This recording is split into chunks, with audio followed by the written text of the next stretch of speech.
अच्छा सर, ये बताएं शादी ब्याह में जो परिछन होता है उसका क्या शाब्दिक अर्थ है हमारे समाज? सर ऐसा है ना कि मैं आपको पूरा शादी में कितना, जैसे माड़व क्या है, सुग्गा क्या है, मटमंगरा क्या है, इसके बाद ये मंत्री पूजा क्या है, गठबंधन क्या है, ये सब विषय में बताता हूँ। मैं आपको एक कहानी के माध्यम से, कहानी नहीं, ये सच्ची घटना है कि एक हमारे थे, अभी आपको बताता हूँ, बाबूराम मौर्य पूना में रहते हैं, मैं बॉम्बे में रहता हूँ। तो बोले, वो भी वहाँ के अध्यक्ष हैं मौर्य समाज के। तो बोले भैया आपको ही मेरे बच्चे की शादी कराना पड़ेगा और इसलिए आपको आना है। उनका घर सिद्धार्थ नगर में है, बस्ती के पास हो। तो वो बोले, बारात गई उनके यहाँ, जनवास लगा एक बाग में, वहाँ पानी वानी पिला रहे थे। तो मैं बोला जब हमको शादी कराना पहले जाकर घर पर देखता हूँ क्या हो रहा है। जब घर पर गया उनके देखा तो माड़व बना था, हर चीज़ उसमें व्यवस्थित रखा गया था जो कि वैदिक रीत में शादियों में रखा जाता है। तो वहाँ पर 3 पंडित बैठे हुए थे। एक का उम्र तो 28-29 साल रहा होगा, एक करीब 55-60 के बीच में रहा, एक 65-70 के बीच में रहा। 3 पंडित बैठे थे और हमको कोई वहाँ परिचित अपना मिला नहीं। तो मैं बात किससे करूँ, कैसे करूँ, इसलिए मैं बात करने के लिए बोला भाई यहाँ तो शादी मैं कराने आया हूँ और यहाँ पर इन लोगों को क्या काम है, समझे। तो वहाँ लड़की का दादा जो था, लगभग उम्र 80 साल की थी और हट्टा कट्टा एकदम मस्त आदमी था। वो बोलता है कौन होते तुम शादी कराने वाले, शादी हमारे गुरुजी कराएंगे, यहाँ पर हमारे जो मैं कहूँगा वही होगा, यहाँ दूसरा कोई शादी नहीं करा सकता। मैं थोड़ा संकोच में हुआ, भाई अब क्या किया जाए। फिर मैं बोला ठीक है दादा आप कौन हो। तो बोलता है दादा, बोलता मैं लड़की का दादा हूँ। हाँ, मैं बोला बहुत अच्छी बात है, अब आपके गुरुजी शादी कराना चाहते तो गुरुजी कराएं, लेकिन आपके गुरुजी से मैं कुछ प्रश्न करना चाहता हूँ। जैसे कि आज आप प्रश्न कर रहे हो, प्रश्न करना चाहता, अगर आपके गुरुजी प्रश्न को उत्तर दे देंगे तो गुरुजी शादी कराएं और नहीं तो मैं शादी कराऊंगा। हाँ, तो दादा बोलते हैं क्यों गुरुजी, आप इनके प्रश्न को उत्तर दोगे ना। अब गुरुजी कैसे बोले कि नहीं दे पाऊंगा, वो बोले कि हाँ दूंगा। अंत में वहाँ पर दरवाजे पर करीब 70-80 मेहमान वगैरह सब खाना पीना बन रहा था, बैठे थे। और जब हमारे लोगों की बात सुने सब लोग जमा हो गए, कुर्सी ला के बैठ गए सब ऐसे बाजू बाजू में। तो दादा भी बैठ गए बगल में से, यहाँ मैं बैठ गया, सामने से 3 पंडित भी बैठ गए। तो मैं बोले हाँ पूछो आप। तो मैं बोला देखिए हम बात आपसे करेंगे, लेकिन हमारी आपकी जो बात होगी वो ज़बान मुंह से होगी, हाथापाई नहीं होना चाहिए और कोई गलत शब्द नहीं उच्चारण होना चाहिए। जो होगा वो तर्क सिद्ध होना चाहिए, उसका आप तर्क देकर हमको सिद्ध कर सकते हैं कि भाई ये चीज़ ऐसा है और ये ज़बाने से चला आ रहा है, ये चीज़ है वो चीज़ है, ये सब चीज़ यहाँ नहीं चलेगा। तो दादा बोले क्यों पंडित जी सही है। पंडित जी बोले ठीक है। हाँ, तो दादा तो बड़े गुस्से में बोले कि यहाँ किसके माई इकरार में हिम्मत है कि हाथापाई कर सके। हाँ, तो मैं बोला ठीक है। तो मैं बोला पहला प्रश्न किया उनसे, पंडित जी से जो 65 साल के थे। मैं बोला गुरु जी आप बताइए माड़व क्यों बना है। माड़व देखते हैं आप लोग में बना रहता है, माड़व क्यों बना है। तो पंडित जी बोले अरे ये भी कोई बात है, ये तो छाया के लिए बनाया गया है। तो दादा से मैं पूछा दादा ये बताइए नीम की छाया अच्छी होती है अथवा ये सरपत की पत्ती की छाया अच्छी होती है। तो दादा बोले नहीं बेटा नीम की छाया अच्छी होती है, इसमें ऐसा गैस निकलता है जो शरीर के लिए फ़ायदेमंद होता है। तो मैं बोला आपके दरवाजे पे 3 पेड़ नीम है और इतनी छाया है किसी भी महीने में एक भी रोशनी ज़मीन पर नहीं आती, तो ये उसके नीचे क्यों बना है। हाँ, तो वो बोलते हैं पंडित गुरुजी बताइए क्यों बना है। हाँ, तो गुरुजी बोलते हैं शांति रह गए। तो दादा बोलते हैं बेटा तुम ही बताओ। तो हम आप देखिए आज के 100-200 वर्ष पहले हमारे आपके पास मकान घर नहीं हुआ करते थे। जैसा आज पक्का मकान है या कच्चा घर भी नहीं थे 200 गज पर। छान रहता था, छप्पर रहता था, मड़ई, इसको मरहा बोलते थे। मड़ई में ताटी बांध के रखे थे, मरहा बड़ा होता तो मड़ई छोटी होती थी। तो जब कोई अपने बच्ची की शादी करने के लिए जाता था तो देखता था कि हमारी बच्ची आए, उसके लिए मड़ई है कि नहीं है। जैसे आज हम आप घर मकान देखते हैं तो वहाँ पर मड़ई देखा जाता था। तो जब शादी में पढ़े लिखे तो हम लोगों का अधिकार ही नहीं था, पढ़े लिखे नहीं थे, तो क्या होता था कि बच्चे को दिखाया जाता कि अब तुमको ये चीज़ की, जो गृहस्थ जीवन में प्रवेश कर रहे हो, ये चीज़ की ज़रूरत है। जैसे हल भी रखा जाता है, हेंगा रखा जाता है, कहीं कहीं कागजात, क्या क्या चीज़ रखा जाता है। तो मरवा में सब चीज़ दिखाया जाता है। तो हमारा तब ये एक बच्चे के लिए बताने के लिए एक माड़व का निर्माण होता था, क्योंकि हर बच्चा, हर इंसान अपने हाथ का 3.5 हाथ का होता है, समझे। हर इंसान अपने हाथ का 3.5 हाथ का होता है, चाहे छोटा हो चाहे बड़ा हो। अब तुम 2 आदमी होने वाले हो तो कम से कम 7 बाई 7 की एक मड़ई की ज़रूरत तुमको है। और देखते हैं कि लड़की के यहाँ लड़के के हाथ से, लड़के के यहाँ लड़के के हाथ से नाप कर बनाया जाता है मड़वा 7 बाई 7 का। तो अब वो इस समय क्या ज़रूरत है मड़वा की? अब तो लोगों के पास घर मकान, वहाँ तो हम लोग फ्लैट बना के दिखाओ, बंगला बना के दिखाओ, मकान बना के दिखाओ, ये चीज़ की अब तो ज़रूरत नहीं है। इसलिए ये चीज़ आज क्यों बना है? हाँ, तो बोलते हैं और एकदम शांत हो गए पंडित। फिर मैं दूसरा प्रश्न उनसे कहा, जैसा कि आप ये सुग्गा क्यों रखा गया है? सुग्गा क्यों रखा गया है? तो जो छोटा था 28-29 साल का, सूट बूट में था, वो बोलता, अरे ये तो शुभ है, ये सब कोई पूछने वाली बात है, ज़बान से चला आ रहा है। बड़े तेज़ी से बोला। तो मैं बोला, हे शांत राजा, जबाने वाली बात तो होना नहीं चाहिए, क्या चला आ रहा क्या नहीं चला आ रहा। तो ये सूट बूट जबाने से चला आ रहा क्या जो तुम पहना है? तुम्हारे दादा से पूछो क्या पहनते थे। मेरे जैसे धोती पहनते थे, मेरे जैसे कपड़ा वो बनियान पहनते थे। आज तुम सूट बूट पहन का आया है। ये बूट था क्या? यहाँ तक कि टायर का चप्पल पहनते थे, उसी में होल बना कर टायर। हाँ, देखे होंगे आप। तो वो शांत हो गया। तब वो गुरुजी, वो दादा बोलते हैं, गुरुजी आप बताइए। गुरुजी भी शांत। तब वो बोलते हैं, बेटा तुम ही बताओ। मैं बोला, दादा आप अच्छी तरह जानते हैं कि पहला खिलौना आपका क्या था? पहला खिलौना दर्जी के यहाँ से सुग्गा चिड़ई बन के आता था। उसमें धाने की भूसी भर दिया जाता था और चिड़ई सुग्गा का रूप बना दिया जाता था, और 10-12 चिड़ई सुग्गा खटिया खटोरे के ऊपर टांग दिया जाता था।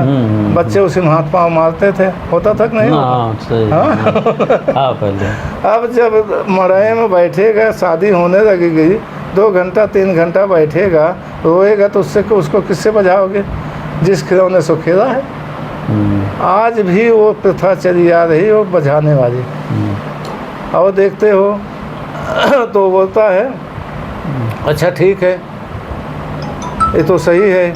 आप ये बताइए कि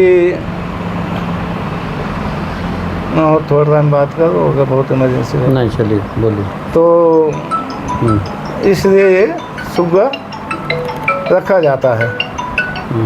तो वो जो 55-55 साल का था, वो बोलता है, अच्छा 2 प्रश्न आप पूछे, 1 प्रश्न मैं पूछूं? मैं बोला, आराम से पूछ सकते भाई, जब मैं पूछ सकता हूँ तो आप भी पूछ सकते हो।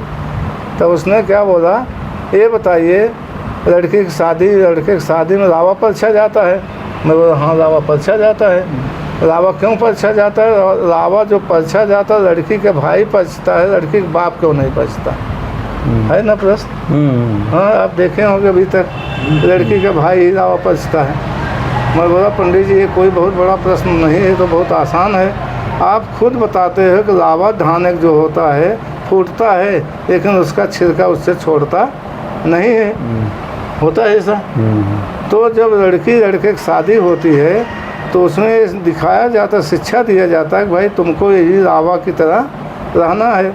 कितना भी टूट फूट आपस में हो, लेकिन एक दूसरे से अलग नहीं हो। तो ये अब भाई इसलिए पछता है क्योंकि उसका रीज़न ये होता है, बाप तो किसी किसी का नहीं रहता, ये अब ज़्यादा उम्र का होता है और प्रत्यक्ष दर्शन मतलब साक्षिक रूप में भाई से पछता कुछ समवर्ग करीब होता, 2-4 साल छोटा या 2 साल बड़ा, वो देता है भाई देखो मैं ये रावा दे रहा हूँ, इसी रावा की तरह आपको रहना है, इसका साक्षी मैं हूँ, इसका साक्षी मैं हूँ। इसलिए वो ज़्यादा दिन तक अपने जीजा बहनों एक साथ रहेगा। हाँ, इससे भाई पछता है, बाप रावा नहीं पछता। तो वो पंडित जी बोलते हैं कि अब का गई ठीक है भाई, ऐसे हाथ जोड़ते हैं कि आप शादी कराओ, मैं शादी नहीं कराऊंगा। अब रही बात परीक्षण वाली, सबसे पहले परीक्षण होता है। तो अब 2.5 साल 3 साल 4 साल के बच्चे की जब शादी होती है, माँ उनको डरवाती है। पहले ऐसे ऐसे मुँह से दिखाया जाता था, अब उसको ऐसे कर दिया गया, परिवर्तन कर दिया गया, घुमा दिया गया। तुम तो जाते रहे हो शादी करने, ढंग से रहना, कोई शिकायत अगर आई तो इस लोढ़ा मुँह से देखे रहो, मैं आने के बाद इसी से तुमको पूछूंगी या मारूंगी। यहाँ से जाने के बाद जब ससुराल जाता लड़का तो वहाँ गार्जियन आता लोढ़ा मुँह से देकर परीक्षण करने, वो कहता मड़ैम ढंग से बैठे रहो, नहीं तो लोढ़ा मुँह से देखे रहना। वो डर के मारे बच्चा वहाँ शांति से बैठा रहता है 2-2.5। अब वो तो ज़रूरत नहीं है, लेकिन आज भी होता है। अरे सबसे बड़ी बात यहाँ, आज जब बच्चों की शादी होती तो 8-10 औरतें मिलकर नहलाती हैं, देखे होंगे ना। जब पहले 2 साल 3 साल के बच्चे थे, वो कूदते काटते थे, ढंग से नहीं नहाते थे, तो कोई हाथ पकड़ देता तो कोई पाँव पकड़ देता, उनको बराबर नहा धुला के सजा करके भेजता था। आज बच्चा अपने से नहाएगा तो ज़्यादा साफ़ सुथरा रहेगा, औरतें नहलाएंगी तब साफ़ सुथरा रहेगा। लेकिन आज भी वो प्रथा चली आ रही है। उसके बाद आप प्रश्न करो क्या चाहिए? गठबंधन। आप अच्छा, शादी के बाद जो गठबंधन, हाँ, अब मंत्री पूजा होता है ना।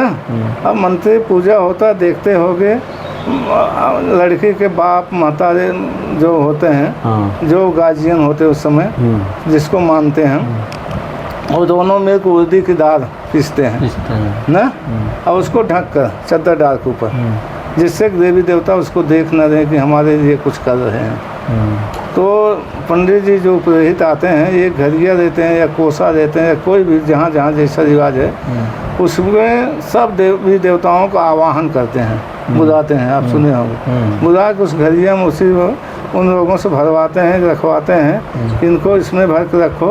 और उसके बाद कोसा से उस उर्दी की दाल जो पीसे जाते हैं, क्योंकि वो रसाड़ होती है, उसे ताज देते हैं, बंद कर देते हैं।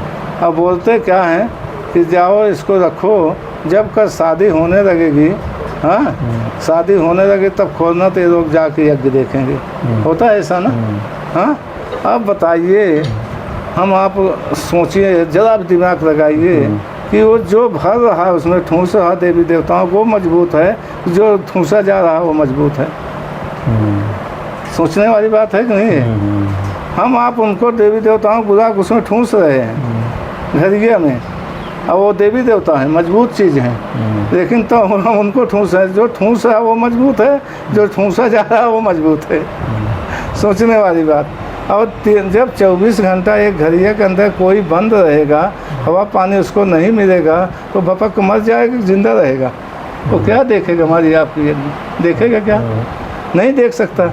लेकिन हम आप आज भी उस अंधविश्वास में पड़े हुए हैं और उसको मान रहे हैं। हाँ, माड़वा में सर जो दीपक जलाते हैं लोग, दिनों में दीपक जलाते हैं 24-24 36-36 घंटा, इसका क्या मतलब है? इसका ऐसा है ना, दीपक तो इसलिए जलाया जाता है कि अंधेरे को दूर किया जाए। लेकिन दिनों में लोग जलाते हैं। लेकिन ऐसा है कि वहाँ दीपक जलने से लोगों की मान्यता ऐसी है कि वहाँ पर कोई हवा बतास बोलते हैं ना, भूत पिशाच, दीपक वो नहीं आए। दीपक जलाने से कोई भूत पिशाच नहीं आए, जबकि हमारे आप कोई भूत पिशाच नहीं होता। आप जिसकी इज्जत करोगे वो अपने घर आएगा, जिसकी इज्जत नहीं करोगे वो अपने घर नहीं आएगी। एक सीधी सी सिंपल सी बात। अगर नज़र तोड़ना का आप इज्जत करोगे, नज़र तोड़ना है वो बहुत अच्छी है, ऐसा है वैसा है, तो आपके दिमाग में बसेगा वो आएगा, और दिमाग में नहीं जो चीज़ बसेगा वो चीज़ नहीं आएगा। तो इस दीपक नहीं जलाना चाहिए, लेकिन हम लोग वो उसको पहले हवा बतास कहते थे, हवा बतास ना आए। अच्छा, बाद में वो गठबंधन वाला जो है। हाँ, तो गठबंधन ऐसा है, अब 3 साल 4 साल 2.5 साल जब बच्चे की शादी होगी तो उसको न मान की इज्जत पता है, न अपमान का पता है, न कागजियत इज्जत पता है, न बेइज्जती का पता है, और न शादी का पता है, न किसी चीज़ का पता है कि हमारा क्या हो रहा है। 2.5 साल 3 साल बच्चे की शादी हो, क्या पता है शादी क्या चीज़ होती है। उसको जोड़, जैसे हम आप किसान आदमी हैं तो 2 बैल को अकेले अलग अलग नहीं ले जाते, उसको जोड़ के ले जाते हैं। जाएगा तो एक आदमी पकड़ खींच लेगा, हाँ, नहीं तो दोनों 2 तरफ जाएंगे तो नहीं पकड़ पाएंगे हम। तो वैसे बच्चे को क्या कहते, जोड़ दिया जाता। तो लड़की को नौनिया देख अपने गोद में बैठ जाती थी एकदम उड़ा बुढ़ा के, अब उसको जोड़ दिया जाता था। अब भागे तो कैसे भागे, हाँ, तो वो भी बंधा पड़ा रहता था। और इसी उद्देश्य से जोड़ा जाता है, भागेंगे दोनों, भागेंगे नहीं तो दोनों बैठे रहेंगे। तो ये उद्देश्य पहले का लोगों के सामने मजबूरी थी, अब वो मजबूरी नहीं रह गई। अब वो देखो दाल गुड़ ये चलता है ना, गुड़ भेड़ी बोलते हैं जो, मटर की दाल। तो पहले आदमी इतनी गरीबी थी, हाँ, इतनी गरीबी थी कि मजबूरी थी। जैसे आज हम आप खिला के लेके जाते हैं बारात में, पहले लोगों के सामने मजबूरी थी, खिलाने की हिम्मत नहीं थी। अब ये मटर की दाल ऐसी थी कि इसको भिगो कर नमक मिर्ची डाल कर लोग नाश्ता करते थे। करते थे कि नहीं करते थे? करते थे। तो अब पहले तो इतनी गरीबी थी कि हम आप नहीं देख रहे हैं, पहले जब अनाज मड़वा होता था, जो बैल वो खा लेते थे अनाज, और वो गोबर करते थे तो गोबर को धोकर उसके दाने को निकाल देते थे। देखे होंगे, सुने होंगे? हाँ, सुने। हाँ, देखे भी हैं। अब इतनी गरीबी थी तो उनके पास खिलाने की क्षमता कहाँ होती थी। तो अब वो खिला नहीं सकते तो 2 ही दाल मटर का दे देते थे, भैया जाग भिगो के इसको नाश्ता पानी कर देना। और सबके घर में गुड़ भी नहीं होता था तो गुड़ कागजियात दे देते थे, और सबके घर में कागजियात तेल नहीं होता तो तेल और लगा के आना। पहले देखो ज़्यादा तेल और लगा देते थे तो बोलते थे धोबी दूल्हा बनाए। तो ये सब मजबूरियाँ थी, आज वो सब मजबूरी नहीं है, तो इसलिए वो सब करना भी हमारे लिए शोभा नहीं देता। आज बड़े बड़े बच्चों की शादी हो रही है, 28 साल 30 साल के पढ़े लिखे इंजीनियर प्रोफेसर का शादी हो रही थी। ये सब करने की उनकी ज़रूरत नहीं है, लेकिन अब भी परंपरा जारी है। लेकिन मजबूरी ऐसी है कि कैसी है, अब एक कहानी सुना देता हूँ। अच्छा सर, ये जो सुबह में शादी होती है, मान लीजिए रात में, सुबह में जो ये लगाते हैं सब, क्या बोलते हैं उसको, सुबह में जब लड़का बैठता है चौकी पर, उसको क्या बोलते हैं? अंगनैये।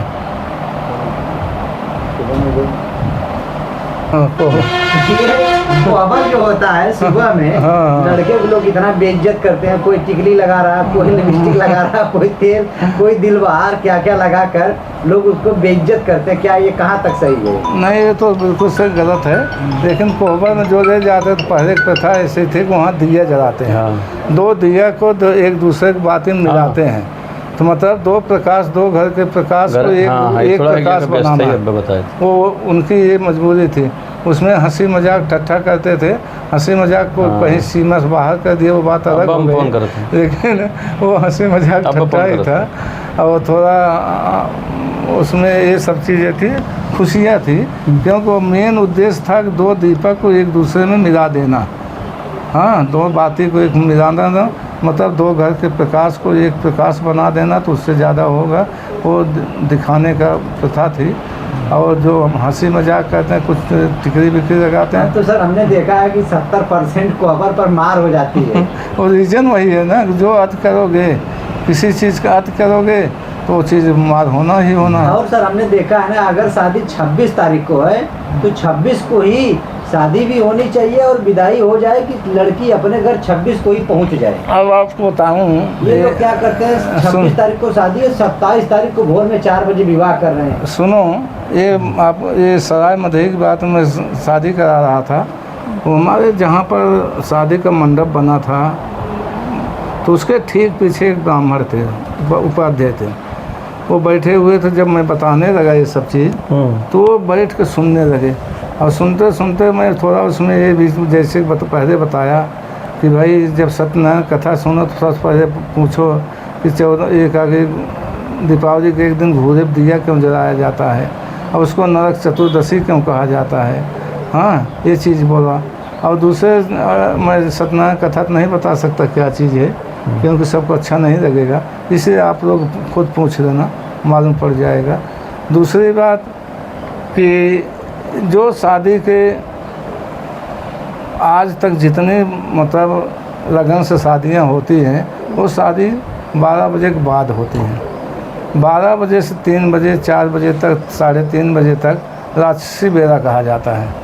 किसी ध्यान से पूछोगे तो 12 बजे से 3 बजे तक वो राक्षसी बेला कहा जाता है, अच्छा बेला नहीं होता।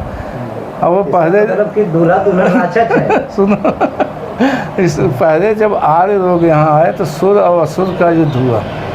अपने को देवता माने और यहाँ के लोगों को मूल निवासी को असुर माने, राक्षस माने। तो 500 वर्ष तक युद्ध हुआ था। तो आज भी वो लोग हम लोगों को राक्षस ही समझते हैं, इसलिए राक्षसी बेला में शादी कराते हैं। हाँ, क्योंकि शायद तो है 12 बजे के बाद तो दिन बदल जाता है।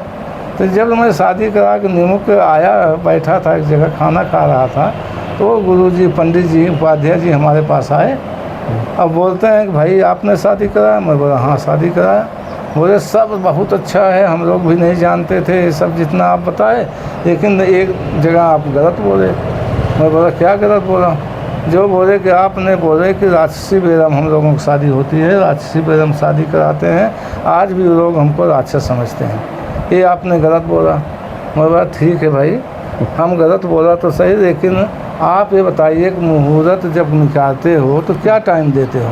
3 बजे के बाद, 12 बजे के बाद के टाइम देते हो क्या? बोले नहीं, मैं तो मुहूर्त सही टाइम देता हूँ, लेकिन आप लोगों में देखता हूँ नाचते कूदते आएंगे, खाना पीना खाएंगे, मौज मस्ती से जब फुर्सत पाएंगे तब शादी कराएंगे, तो उसमें हमारी क्या गलती है? तो मैं बोला देखिए गुरुजी, गलती तो आपकी 101% है। जब आप मुहूर्त जजमान आपके यहाँ पास आता है, ये उद्देश्य लेके आता है कि भाई हमारा जजमान जो हमारे उपदेहित कहें वो सत्य कहेंगे, और जो उचित रहेगा वही कहेंगे। तो अगर आप ये कह दो कि भाई 10 बजे के अंदर अगर शादी हो जाती तो मुहूर्त है, 10 बजे के बाद शादी में बैठक होगी तो मुहूर्त नहीं है, और मैं शादी नहीं कराऊंगा, तो किसी जजमान की हिम्मत नहीं होगी कि वो 12 बजे के बाद आए। खाए या ना खाए, पिए या ना पिए, नाचे या ना कूदे, लेकिन वो शादी सही टाइम पर कराएगा।